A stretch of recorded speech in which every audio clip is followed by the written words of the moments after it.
Lettre d'une Péruvienne de Françoise de Graffigny, édition de Martin Reid.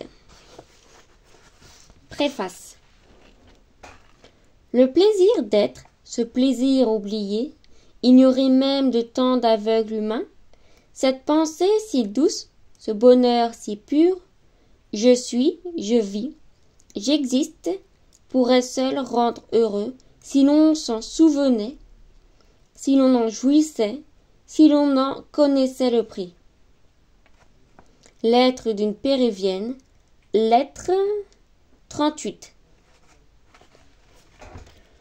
Longtemps, l'histoire littéraire traditionnelle a prêté relativement peu de crédit aux ouvrages des femmes du XVIIIe siècle.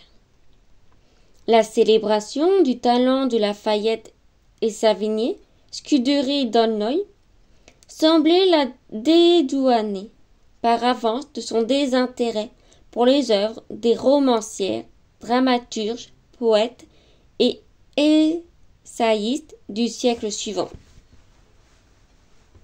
L'inévitable question de la valeur ne manquait pas de réapparaître pour disqualifier notamment une production romanesque importante.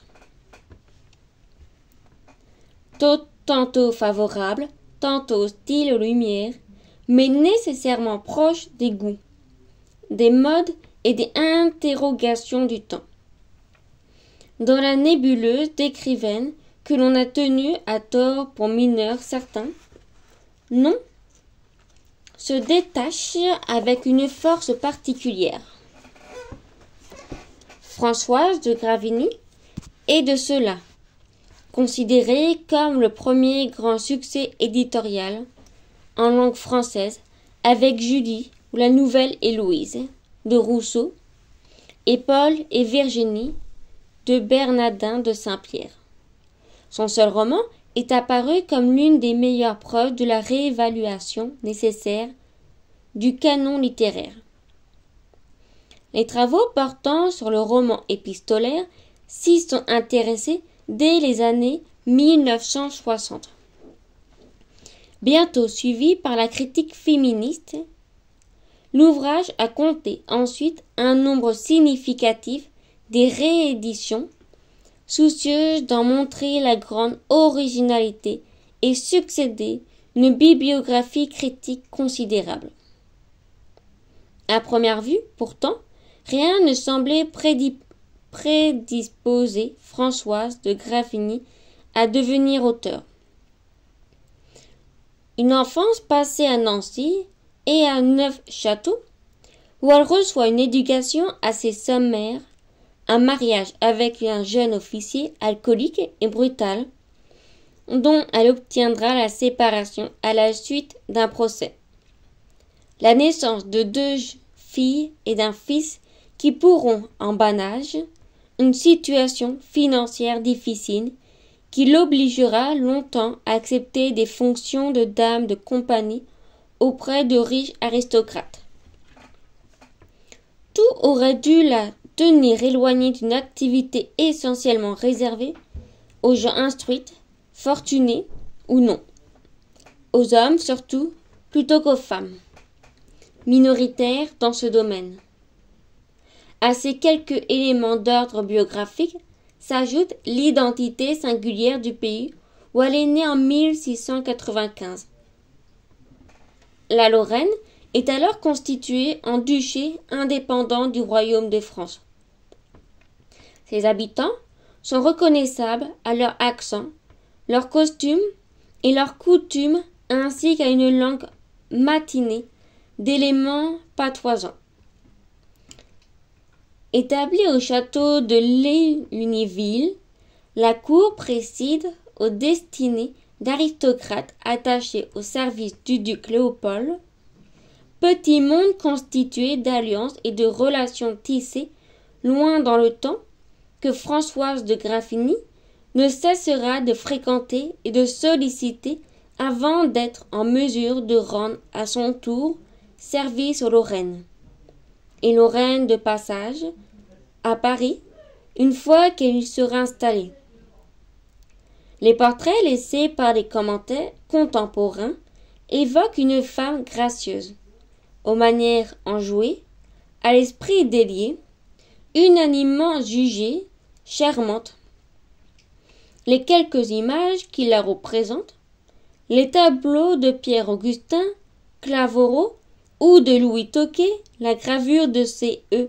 Gaucher, qui orne certaines éditions de l'aide d'une péruvienne, soulignent ses formes généreuses, la vivacité de son regard, son air engageante. De leur côté, ses lettres, en particulier celles qu'elle adresse pendant 2 décennies à son ami Laurent François Antoine Davaux, amateur de la littérature et titulaire de diverses charges, révèle une personnalité plus complexe, étonnamment franche et curieuse de tout.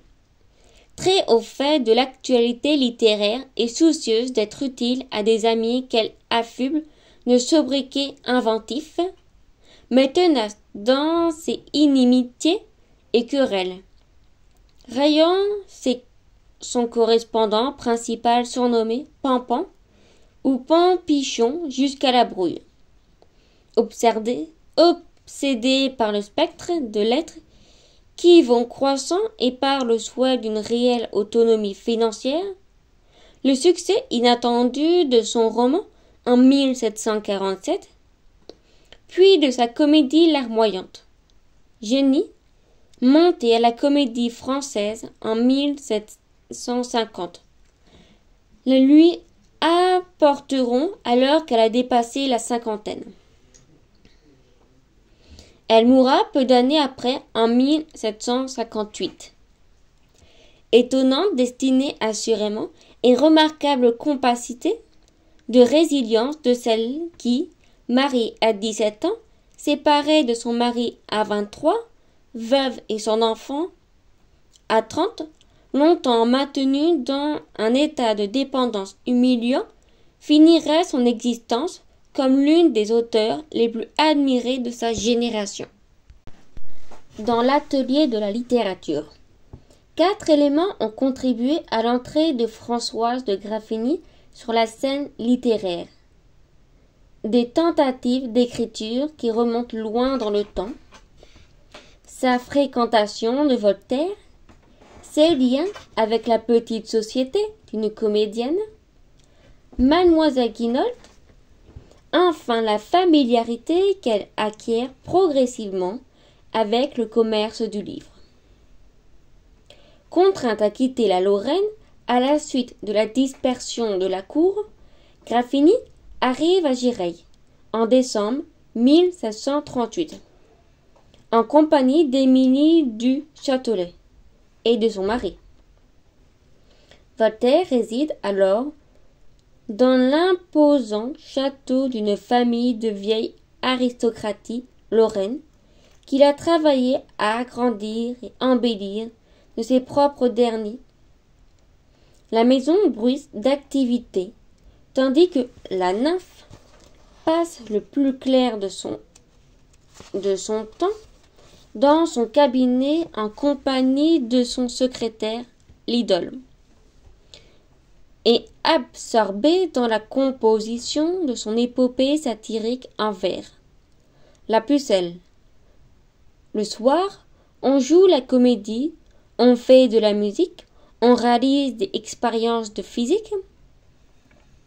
Le célèbre auteur lit des extraits de son ouvrage au cours de rédaction, injustement accusé, sur la foi d'une lettre à Deveau, de copier subscriptivement des fragments de La Pucelle, dans l'intention de les diffuser. Graffigny quitte Gireil après quelques semaines.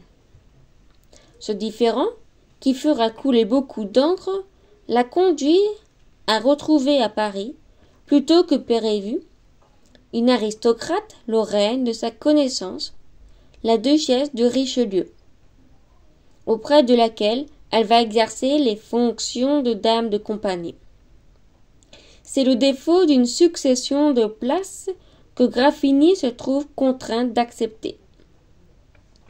l'argent continuant de manquer cruellement, les sociétés auxquelles elle se mêle sont toutefois composées d'hommes de lettres, savantes et philosophes, auxquels s'ajoutent comédiens et comédiennes de renom. Son amitié avec Jeanne Guinaud la conduit bientôt à fréquenter l'abbé de Saint-Pierre, le président Hénaud, Fontenelle, Maupertuis et Helvétius. La belle comédienne les reçoit chez elle en compagnie du comte de Gélius, antiquaire, graveur et homme de lettres fortuné. Peu à peu, cette petite société, baptisée plus tard au bout du banc, s'élargit. L'abbé Prévost, Marivaux, Diderot, Piron, Montgriffe, Duclos ou Crébillon, fils, y sont régulièrement accueillis. À l'exception de Marie-Thérèse de Gauffrin, le cercle de Guinaud de Gaillus, pas plus que les autres cercles fréquentés par Graffigny, ne semble avoir compté beaucoup de femmes de lettres, moins encore. Graffigny est depuis longtemps l'amie de la conteuse Marie-Madeleine de Lubert, d'origine lorraine, mais elle ne pardonne pas à Émilie du Châtelet l'affront subi à Gireille et raille les prétentions littéraires d'Anne-Marie du Bocage. Elle n'ignore pourtant pas les ouvrages de ses contemporains, ceux de la conteuse Marguerite de Luçon, par exemple, de la romancière Gabrielle de Villeneuve, campagne du consort royal Crébillon, père, de la pédagogue Jeanne-Marie Le Prince de Beaumont, ou encore de l'assaïste Madeleine de Pucien, un temps lié à Diderot. Comme tous les membres des salons, cercles et sociétés du temps, les hôtes du bout du banc échangent leurs impressions sur les pièces de théâtre et les ouvrages qui viennent de sortir, lisent et commentent des extraits des œuvres qui sont en train de composer. Ils en imaginent parfois ensemble en guise de divertissement. Hérité des usages des salons du siècle précédent, une telle production constitue le reflet nécessairement fugace et circonstanciel de la littérature officielle. Elle s'accompagne d'un intérêt constant pour un monde éditorial, aux acteurs nombreux et aux réalisations de toute nature, dont les multiples reprises de textes déjà publiés, sous la houlette de l'abbé Gabriel-Louis Perrault. Lui-même auteur occasionnel et membre de la société de Guinaud, Aiguillus, Graffigny, s'initie au monde du livre en évaluant avec lui, pour 2 libraires parisiens, les manuscrits proposés à la vente, puis en s'occupant d'une réédition de la bibliothèque des genres de cours de Gaillot de Pitava, ainsi que d'une traduction d'un roman espagnol du siècle d'or. Tour à tour, selon ses propres mots, essayeuse et décroteuse, elle acquiert ainsi une excellente connaissance du processus de sélection des manuscrits, de la nature des œuvres retenues pour publication et de leur prix, des conditions de leur impression et de leur diffusion. À 2 reprises, Graffigny est invitée à participer à un recueil collectif des contes.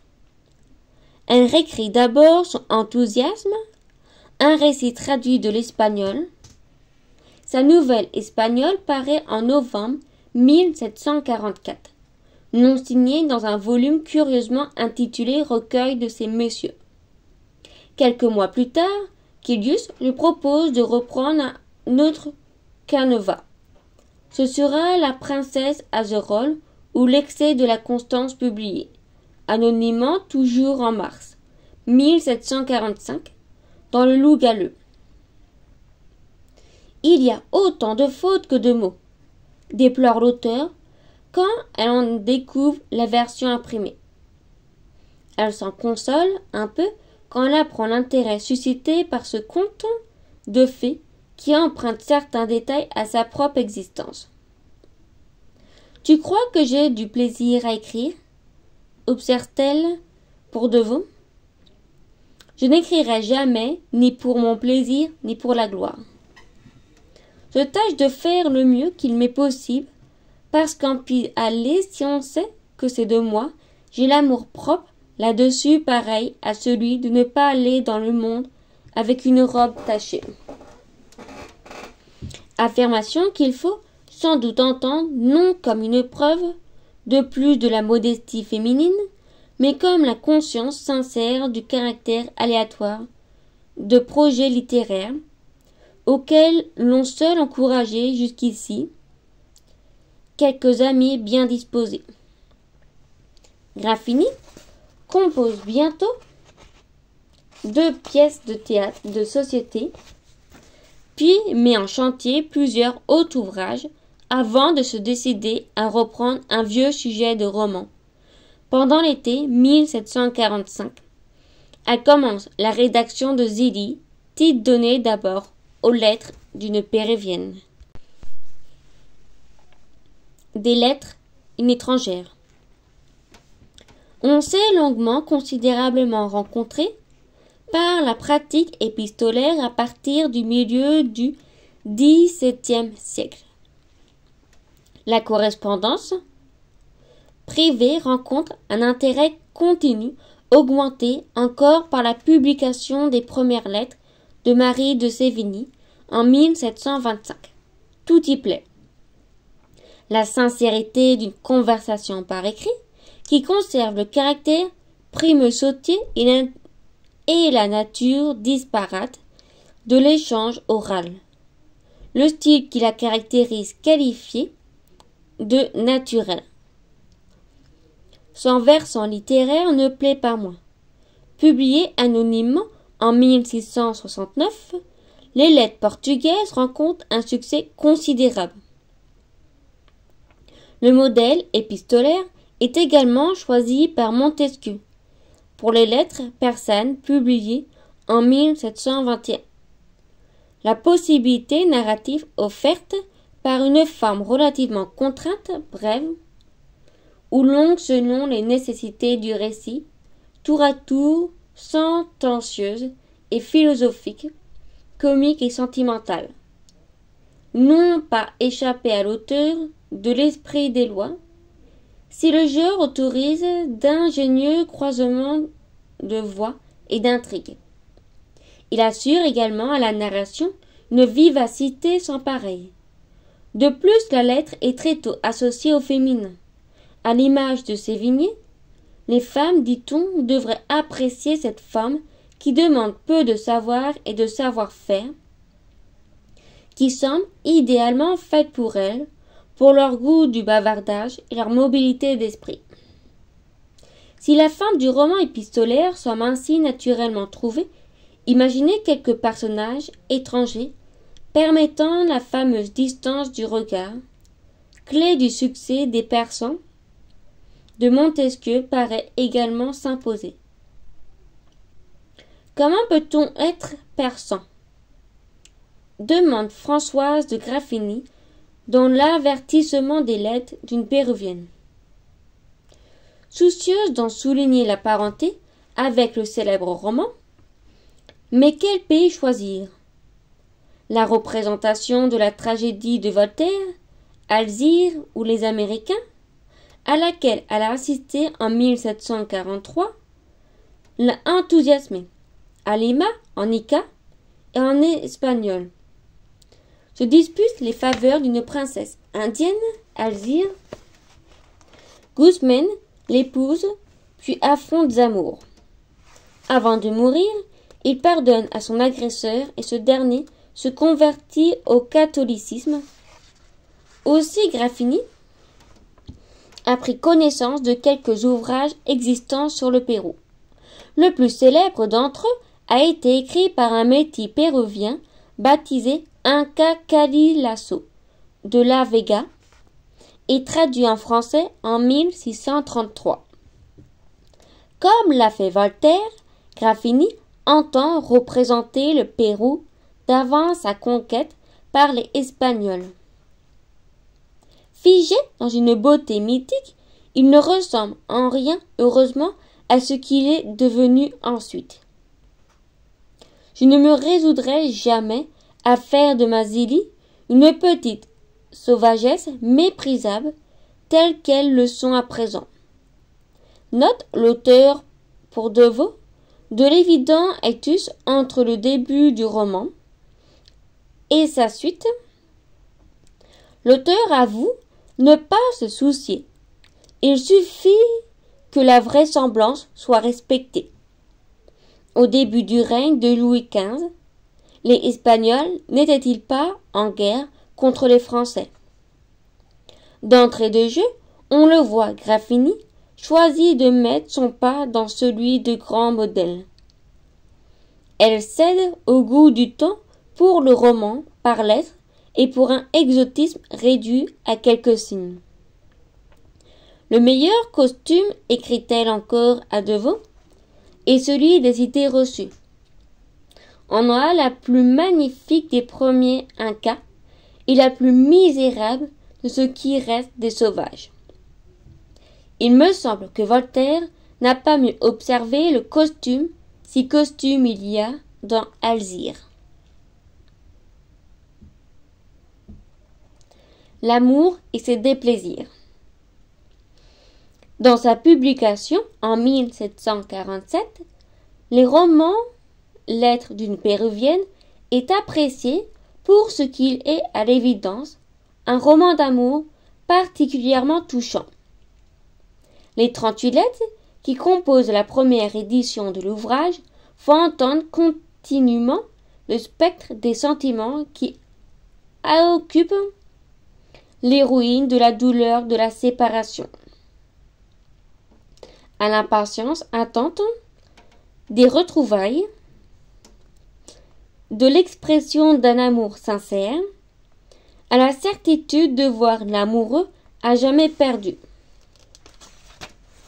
L'amour et souffrance de lectrices le savent aussi bien que les lecteurs, et la littérature s'entend à la leur répéter sur tous les tons. Les lettres factives, qui empruntent ici à la langue de Racine et de Guillerag, à celle du théâtre de Marivaux et de l'opéra, accentuent la dramaturgie narrative du sentiment.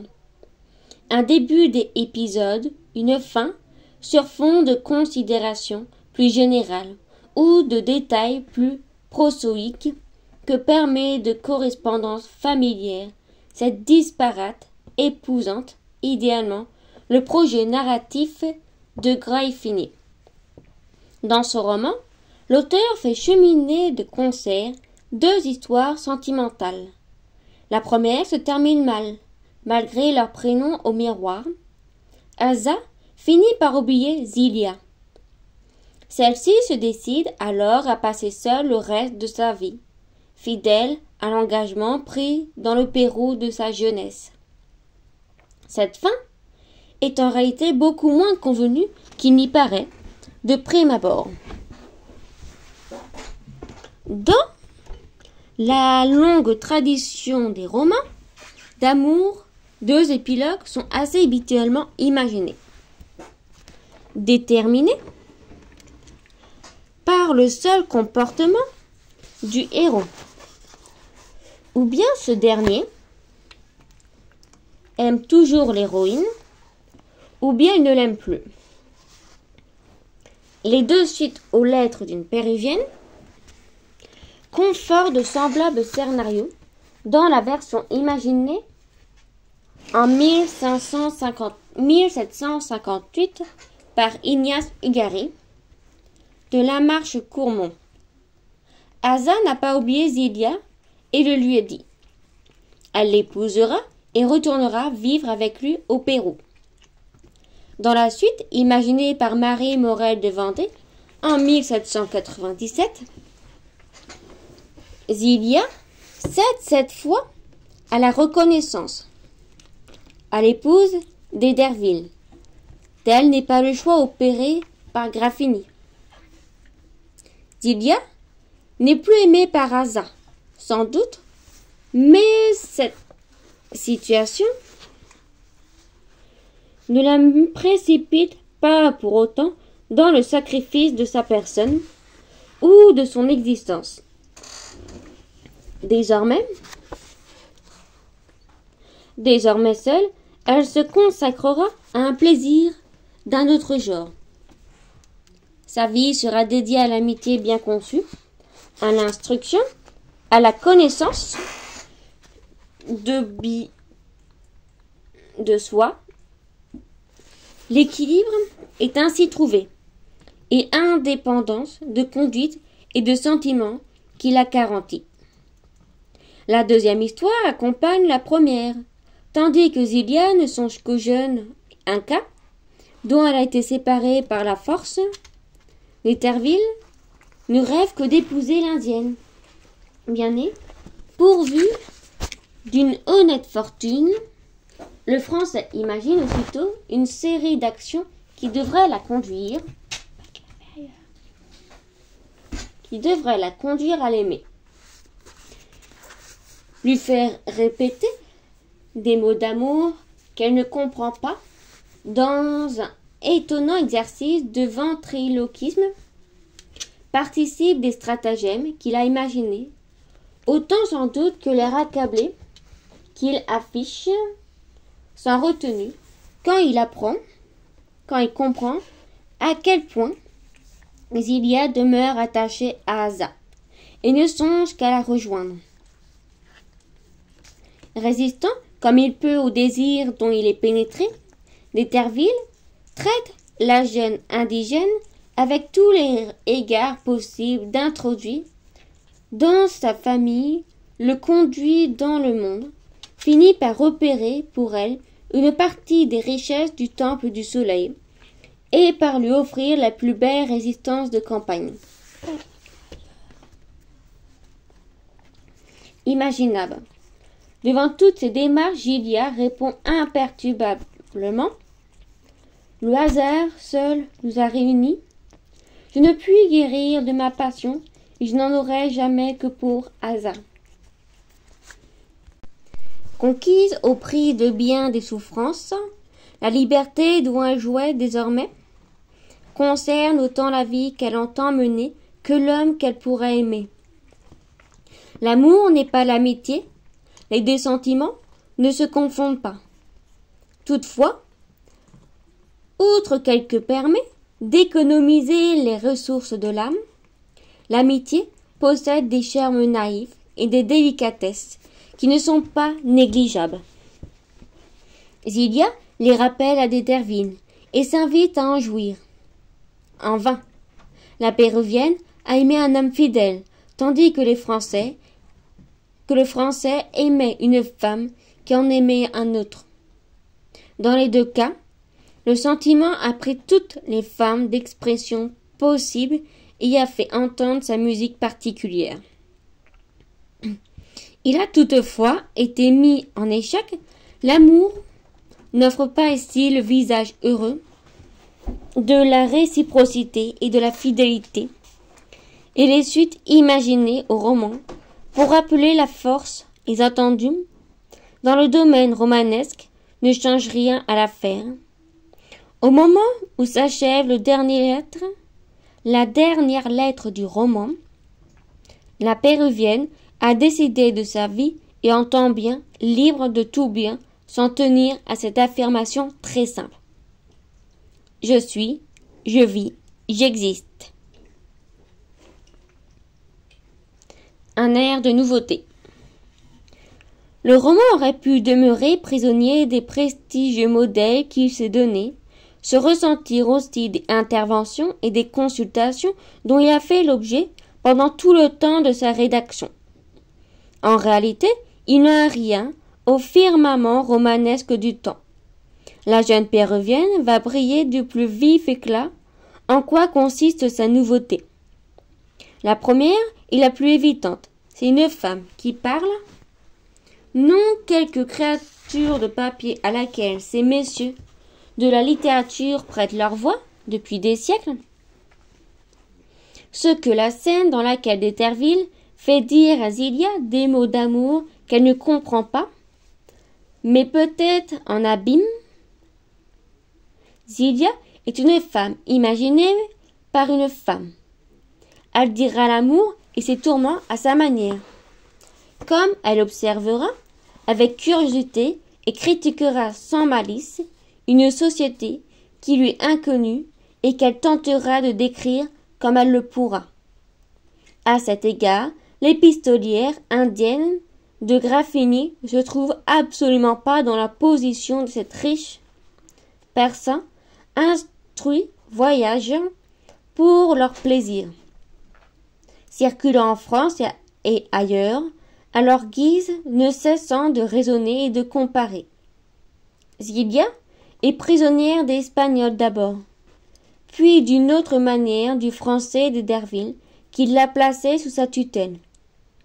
Captive et pauvre, elle est aussi très ignorante du monde. Elle se retrouve ainsi dans une condition de totale dépendance qui rappelle, même s'il était si extrême, le sort habituel de bien des femmes du temps. Éduquées pour être mariées, passant d'une autorité à l'autre, précipitées ensuite dans les soins du ménage, de la maternité, symboliquement et pratiquement prisonnières de leurs conditions. La deuxième nouveauté concerne la différence que la jeune péruvienne incarne et représente. Il ne convient pas de voir seulement dans l'exotisme une simple affaire de mode, doublée d'un coup de lointain alors vieux de 2 siècles, et dont les bornes géographiques sont des plus floues. Quand Voltaire décide d'écrire Alcide et de prendre pour cadre de sa pièce Le Pérou des Incas, il tourne résolument le dos à un héritage classique dont le tropisme naturel demeure Rome à la Grèce, malmenant ainsi à dessein la cohérence culturelle traditionnellement assurée par la tragédie. Non seulement les coutumes, les costumes et les décors de sa pièce ont fait sensation, mais les questions d'ordre éthique qui émaillent Alzire n'ont guère été jusqu'ici formulées dans ces termes au théâtre. Dans le face-à-face historique entre une société et une autre qui mérite la qualificative de barbare, quels sont les droits et les devoirs de ceux qui prétendent apporter au monde la civilisation? Au vu de la diversité des cultures, des usages et des religions, la tolérance n'est-elle pas le seul sentiment qui s'impose? Certes, on a fait observer plus tard, non sans raison, combien l'exotisme ainsi conçu véhiculait l'image d'un sauvage idéalisé, propice à toutes sortes d'utopies primitives, prisonnières d'un modèle anthropologique européen. L'édicte sauvage est censé incarner une nature extrêmement valorisée par le discours philosophique du temps, jusqu'à Rousseau qui en offre sans doute la figure la plus convaincante. Pourtant, au-delà de cette appréhension convenue, à laquelle Graphenie a cédé sans doute possible, la péruvienne qu'elle a imaginée ouvre une brèche dans les grands édifices des certitudes et des représentations universalistes. Elle permet de donner à la question de l'altérité une dimension à la fois plus large et plus personnelle, résolument genrée. C'est l'évidence, les lecteurs sont invités à voir Paris et la France par les yeux de Zilia. Les persans de Montesquieu avaient déjà convié les lecteurs à cet exercice solitaire de décentrement, souvent imité ensuite. C'est moins le caractère spécifique d'un régime politique, d'une culture, d'un système économique ou les mœurs d'une grande capitale qu'il s'agit ici d'interroger à travers un regard étranger que des sujets nettement moins valorisés.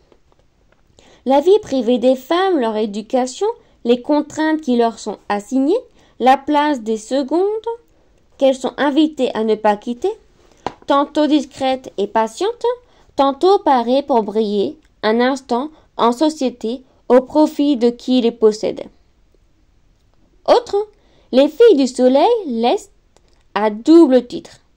Indienne, elle est originaire d'un pays lointain, dont elle conserve d'abord la costume. Elle est aussi une femme sans famille, sans bien, sans connaissance du monde qui l'entoure et, longtemps, sans moyen de communiquer dans la langue du pays. Le récit montre comment elle se révèle, peu à peu, capable de retourner ses multiples infirmités à son profit, réussissant à penser comme telle sa condition singulière, à l'accepter et à la dépasser. La différence de sexe, de race, de classe s'offre ainsi comme une force dont la jeune Inca va tirer le meilleur parti. En véritable autodidacte, elle va s'instruire grâce à l'observation puis la lecture, faisant profiter son correspondant de savoir patiemment acquis. In fine, Zila choisit l'indépendance sentimentale et existentielle, se livrant au plaisir d'être après avoir fait le deuil de l'amoureux qui l'a trahi et d'un pays natal qu'elle ne reverra jamais.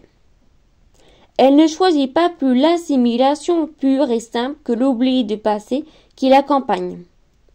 À l'inverse, elle se compose une existence propre où ce qui la constitue intrinsèquement est conservé. L'ailleurs est d'ici, le passé et le présent, l'altérité assumée, jointe à la capacité de s'adapter et de se transformer,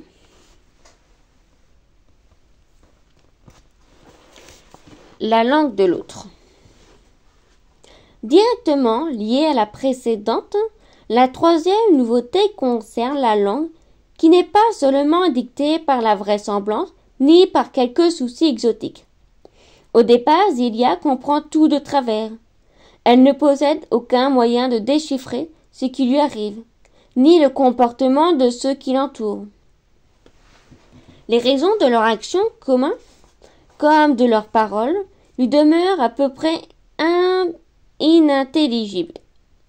Il communique avec Asa dans sa langue maternelle, utilise les images et périphrases qui lui sont familières, pour rendre une réalité qui ne l'est pas, se sert enfin pour écrire, ou du moins pour signifier ce qu'elle ressent de qui pose. Cet ensemble de fils et de nœuds représente le tissu de ses pensées. Ce dispositif sera abandonné quand elle se révélera capable d'écrire avec une plume et en français.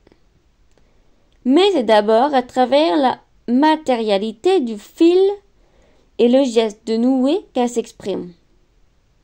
Choix ô combien symbolique pour rappeler l'association millénaire du tissage et de la tapisserie avec le féminin.